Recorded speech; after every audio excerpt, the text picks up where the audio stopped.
Jessica34 et aujourd'hui Mutino, je suis hyper heureuse de vous retrouver. Là je vous avoue, j'ai tellement d'idées et j'avais envie de commencer un peu les idées sur mes romans parce que ça fait un an du coup que les Demoiselles existent, ça fait un an que j'auto-publie des romans. Je commence à en avoir une certaine somme, une certaine tripotée et j'ai des petites anecdotes sur chacun d'entre eux que j'ai écrit évidemment, et j'avais envie de vous les partager dans cette vidéo. Vous allez voir, ça concerne parfois les personnages, ça concerne parfois des choses que j'ai vécues pendant l'écriture. Il y a eu plein de choses parce que ça fait un an que les Demoiselles existent, ça fait plus d'un an que j'écris à temps plein des romans, enfin ça fait pas moins d'un an parce que j'ai écrit Embûche avant, quand j'étais encore salariée, mais sinon ça va faire un an que je suis indépendante, autrice indépendante déjà, et du coup il s'en est passé plein de choses et j'ai tout listé et il y en a quand même pas mal de trucs à dire, je vais pas vous mentir, il y a quand même de quoi faire. Je vais raconter les anecdotes par ordre de parution. Donc on va commencer par Embûche de Noël qui est le plus petit. En ce moment il y a des promotions sur les premières sorties, donc je vous explique tout dans la description. La promo dure du 15 au 30 novembre. Pour Embûche de Noël, c'est mon premier roman auto-édité du coup, et en fait j'avais choisi certains éléments du livre en live avec vous. Si j'y pense, je mettrai le lien du live dans la description. Vous aviez choisi le prénom du coup de notre héros masculin, vous aviez choisi certains boulots, etc. Vous avez choisi même certaines actions au début du roman. Vraiment, ça avait été un live super cool. Maintenant je peux plus les faire puisque j'ai quand même à peu près 4-5 mois d'avance sur l'écriture de mes romans, c'est un petit peu compliqué de vous le faire comprendre en disant ce livre là il va sortir dans 40 ans en fait. C'est vrai qu'Embûche je l'avais sorti j'ai écrit très vite, je l'ai corrigé encore plus vite et j'ai sorti très vite, enfin vraiment il y a eu moins de 2 mois entre son écriture et sa sortie, c'est très rapide, sachez-le. J'avais fait top 20, top 25 sur Amazon, le top 100 Amazon ça correspond aux tendances de YouTube, un petit peu si vous voulez avoir une comparaison, autant vous dire que c'est un truc de fifou. Et pour cette première sortie, clairement c'était un truc de gros malade, j'ai eu plus de 200 précommandes dessus, c'était un truc de ouf.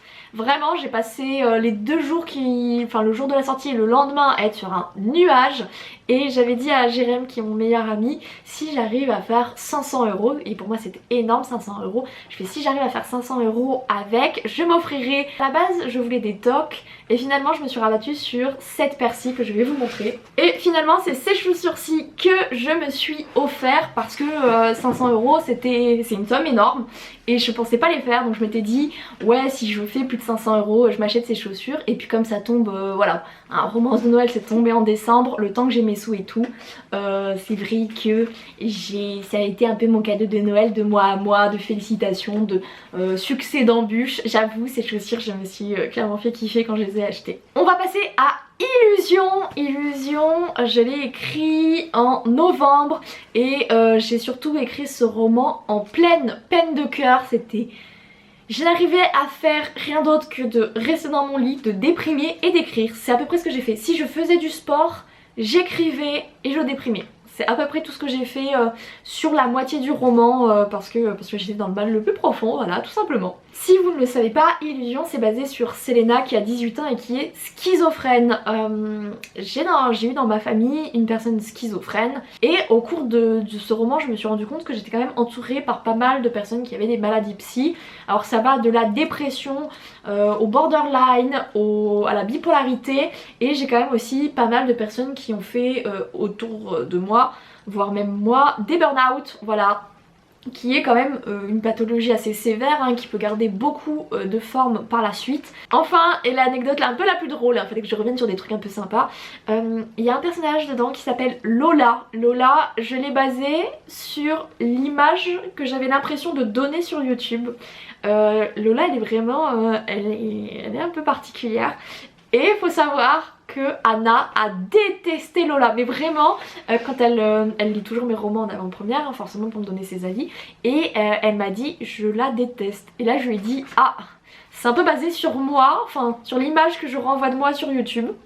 Elle fait mais c'est pas du tout toi, et pourtant moi j'ai l'impression que c'était quand même un peu ça, donc moi j'aime bien Lola, c'est improbable, sachant que à savoir Anna elle m'a découverte sur YouTube et notre amitié est totalement grâce à YouTube. Donc c'est encore plus drôle je trouve. Pour qu'est-ce que j'attends pour être heureuse, mon héroïne s'appelle Séraphine. Je voulais un prénom un peu moche mais pas trop, un peu vieillot mais pas trop. J'ai vraiment eu d'énormes difficultés à trouver son prénom et je me souviens c'était les vacances de Noël, je commençais déjà à réfléchir à l'écriture de celui-ci parce que je savais qu'en revenant de mes vacances j'allais me mettre sur son écriture et du coup avec ma maman on cherchait des prénoms vieillots un peu moches mais pas trop et on est arrivé sur Séraphine. Ma mère a dit ça va en vrai, j'ai fait ouais enfin moi j'aimerais pas m'appeler Séraphine hein. Je m'appelle déjà Tiffen, je trouve que c'est pas mal mais alors Séraphine je trouve que c'est ardos à porter et donc du coup le roman quand tu débutes sa lecture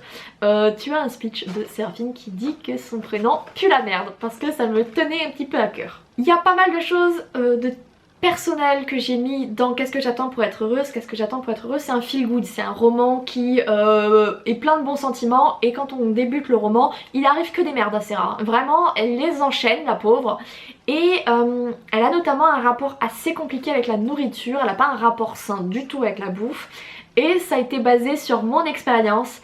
J'ai aussi basé ma propre expérience professionnelle dans ce roman là puisque au tout début du roman en fait la boîte est licenciée parce que le patron s'est barré avec les thunes en gros et elle a un boulot de merde un peu et c'est l'occasion pour elle de se pencher sur ce qu'elle souhaite vraiment faire de sa vie et de se rendre compte qu'en fait assistante de direction c'est pas trop ce qui la branche en fait.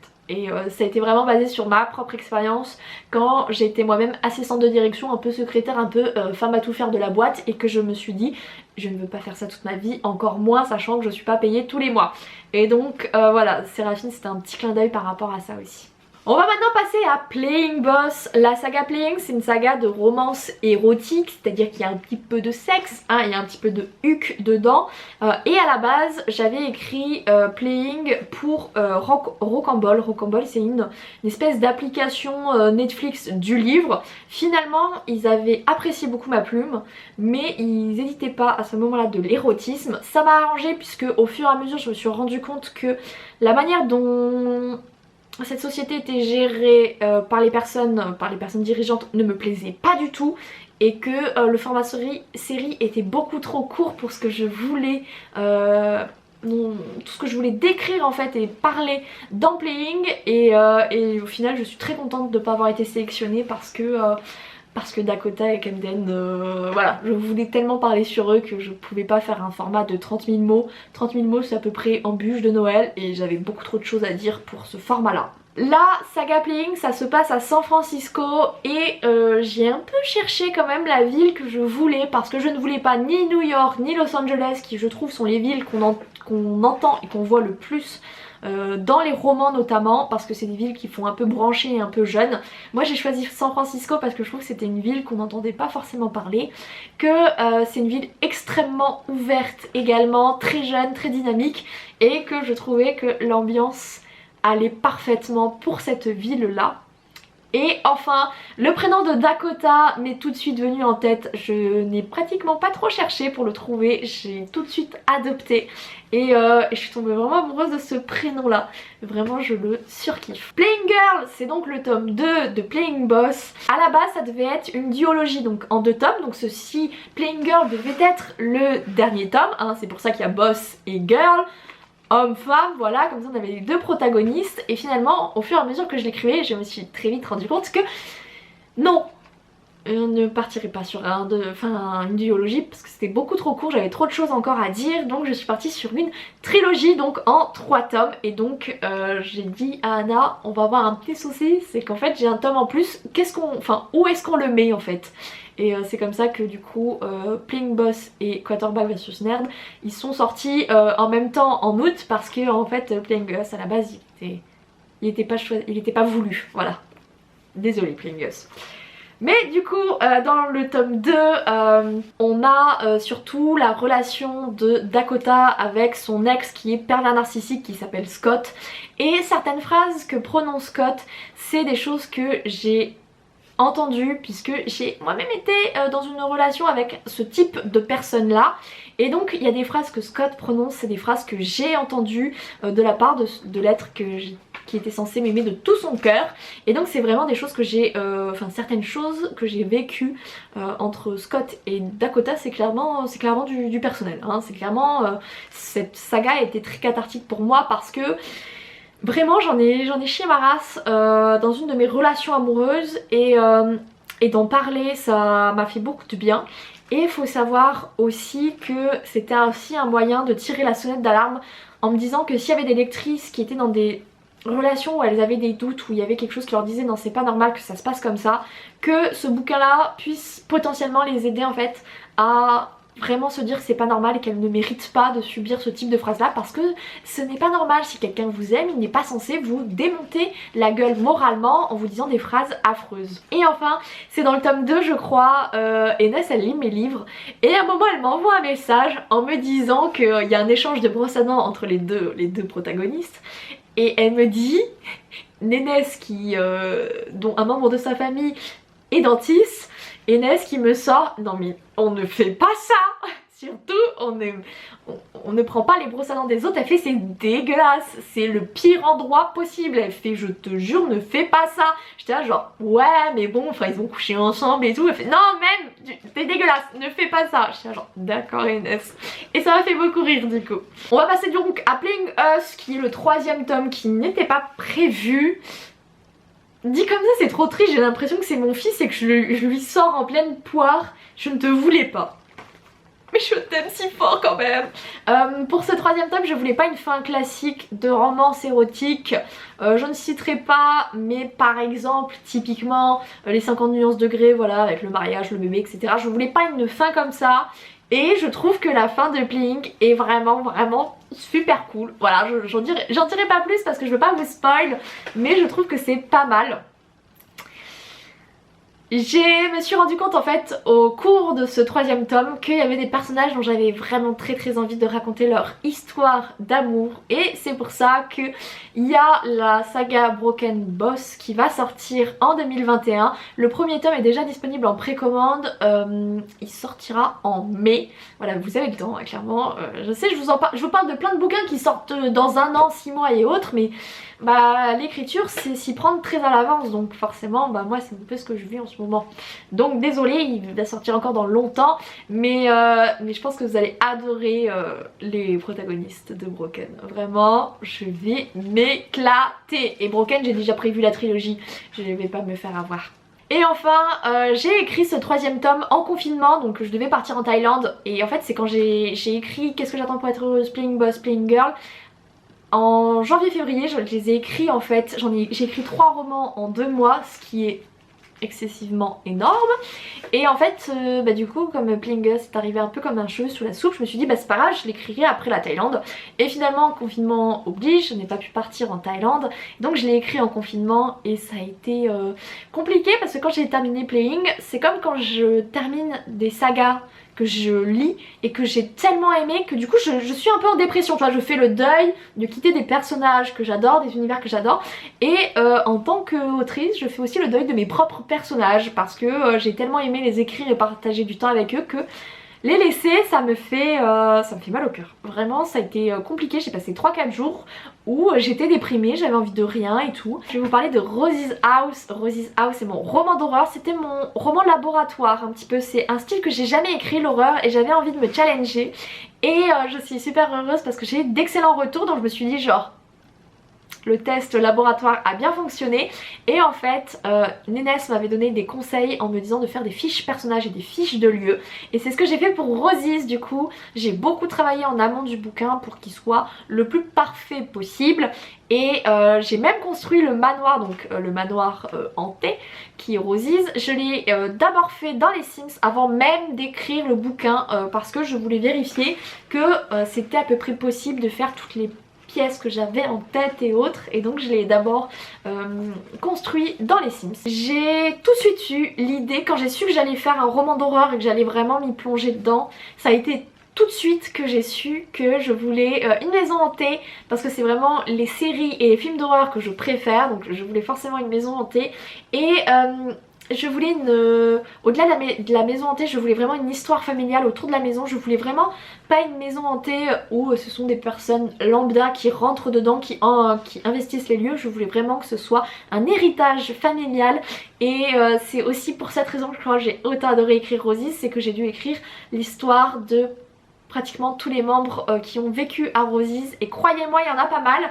D'ailleurs si vous voulez vraiment avoir la chronologie de Roses, je vous invite à bien me suivre en janvier, parce que je vais publier un recueil de nouvelles gratuites, et ce recueil de nouvelles gratuites là reprennent en fait des petites histoires de chacun des romans. Et dans Roses, la nouvelle qui est associée à Roses, c'est un petit peu l'histoire de la maison du point de vue de la maison. Donc c'est un petit peu particulier, mais si vous avez envie de suivre un peu plus d'un autre point de vue toute l'histoire de la maison, je vous invite vraiment à télécharger le recueil. Il sera gratuit, hein, il sera en e-book, il sera gratuit, et là vous aurez vraiment toute l'histoire de la maison avec tous les ancêtres de Julie, et vraiment ça a été un gros kiff de l'écrire parce que j'ai adoré. J'ai tout de suite eu aussi le nom de la maison, The Roses House. Je sais pas pourquoi je voulais ce truc de... Je voulais que ça soit à la base la maison de Rose, sauf que en anglais c'était pas... ça aurait été The House of Roses, et je voulais pas un off, je voulais vraiment le S apostrophe. Donc en fait c'est la maison qui appartient aux roses. Ça se prononce plutôt... Enfin ça se traduit plutôt comme ça. Et vraiment j'aime tellement ce nom. Je sais pas, je suis tombée amoureuse. Ça a été un coup de foudre. J'ai passé plus d'une heure avant de trouver la moto de Julie. Julie elle est motarde et je voulais du coup une moto à son image. J'ai galéré, j'ai cherché pendant plus d'une heure. J'étais sur des tutos sur YouTube pour regarder les meilleures motos et autres. Parce que la moto qu'a Julie c'est une Triumph Bobber. Elle ressemble à ça la moto. C'est une moto hyper particulière, elle a une gueule que j'adore, elle est vraiment magnifique. Et en fait je voulais une moto comme ça. Quand tu n'y connais rien en moto, tu cherches, tu balances une bouteille à la mer et tu vois ce que tu pêches. Cette moto coûte entre 20 000 et 30 000 euros. Vous pouvez la customiser à peu près comme vous voulez, vous pouvez changer énormément de pièces dessus, et elle est aussi bien pour la ville que pour l'autoroute. Voilà, je vous le dis parce que du coup j'avais regardé des petits tests de tenue de route et tout. Ah ouais non, j'ai fait ça bien quand même hein. Et enfin petite précision qui n'est pas forcément bien décrit dans le bouquin, Julie elle est bilingue en anglais car ses parents ont vécu aux États-Unis et que c'est sa maman et les traductrices français-anglais, et Julie elle voulait également travailler dans les langues, elle voulait être aussi traductrice comme sa maman. Enfin on va passer à Opération Faux Petit Ami de Noël, le dernier qui va sortir, mon bébé. Il est actuellement disponible en précommande à moins d'1 €, c'est le moment de Cracos les copains. Parce que après en numérique il va être à 3 balles. Voilà, moi je vous le dis, faites des économies, achetez-le à 1 €. Donc Opération Faux Petit Ami de Noël, je l'ai écrit en plein mois de mai, en plein confinement. Autant vous dire que j'étais pas du tout dans l'ambiance de Noël.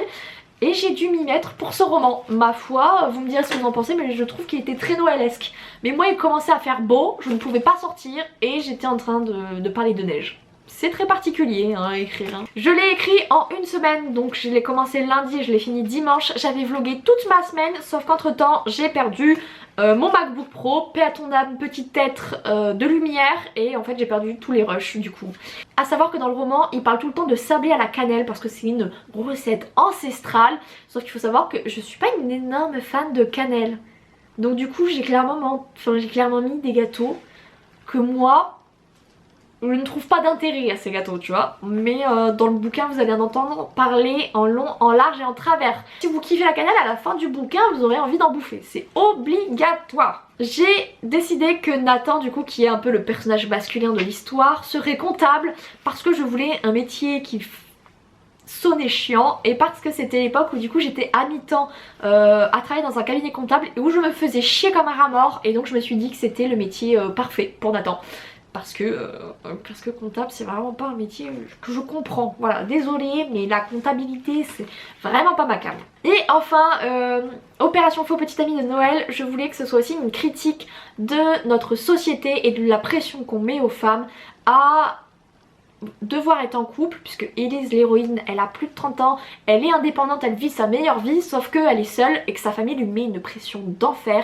Et je voulais vraiment que ce soit une critique par rapport à ça, parce que je trouve ça aberrant que en tant que femme ne pas être en couple représente pour certains membres de notre famille vraiment une déception et vraiment je voulais que ce soit quand même cette critique là dans ce bouquin. Donc oui, même s'il est très court, j'ai quand même fait une petite critique de la société, j'ai quand même fait une petite critique de féministes. Du coup voilà pour les anecdotes, j'ai tracé mais cette vidéo est longue, mais qu'est-ce que vous voulez que je vous dise, j'avais quand même sorti 8 hein, ça commence à faire. Mais du coup j'espère que ça vous aura plu, que ce que vous avez lu du coup ça vous a plu d'avoir des petites infos comme ça, des petits trucs un peu spéciaux hein, dedans. Et que si jamais il y en a certains que vous n'avez pas lu, ça vous a donné envie, sachez que du coup Embûches et Opérations sont à moins d'1 € et que Illusion et Qu'est-ce que j'attends pour être heureuse sont à moins de 2 € actuellement suite à la promotion. Donc si vous voulez craquer, c'est le moment parfait. Moi je vais vous laisser là pour cette vidéo, j'espère qu'elle vous aura plu. En tout cas moi je vais vous laisser là, je vous fais à tous et à toutes de gros bisous. Merci à tous ceux qui les achètent, qui les lisent, qui laissent des commentaires sur Amazon.